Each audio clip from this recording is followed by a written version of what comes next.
You guys, who was the first like real like quote unquote super group that you listened to? Do you guys remember? I mean, for me, it's probably honestly the one that's been picked for tonight, not by me, but by someone else here. Because I was introduced Mhm. to Me First and the Gimme Gimmes at a very early age. Yeah. Probably. I was trying to think if there was any bands that would have predated Me First for me also, and I don't think so. So I think Me First was probably my first exposure to even the idea of a super group. Yeah. Yeah. I've already talked to Rob about this, but it would probably be the first concert my parents took me to, which would be Ringo Starr and his all-star band. Okay.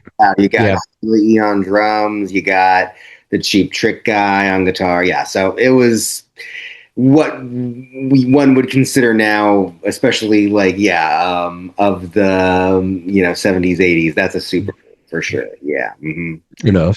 yeah, You know, just to throw out another name, and this is probably the first like quote unquote super group or like a group of musicians from different bands, and then just all of a sudden decided to start something, and that's a transplant.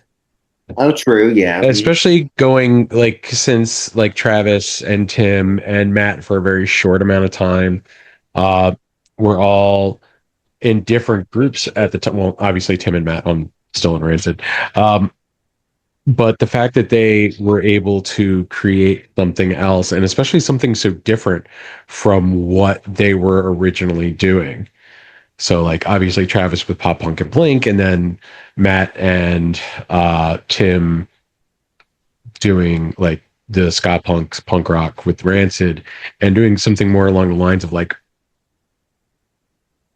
ska Yeah, punk rap kind of fusion with the transplants. So definitely post pop punk boom of mid 90s. Yeah, that's true. transplants is like first that comes to mind, and then quickly after that, or maybe like basically tangentially, you got I'm sure your wife, Hazen Street, you've got that as well with the H2O. Yeah.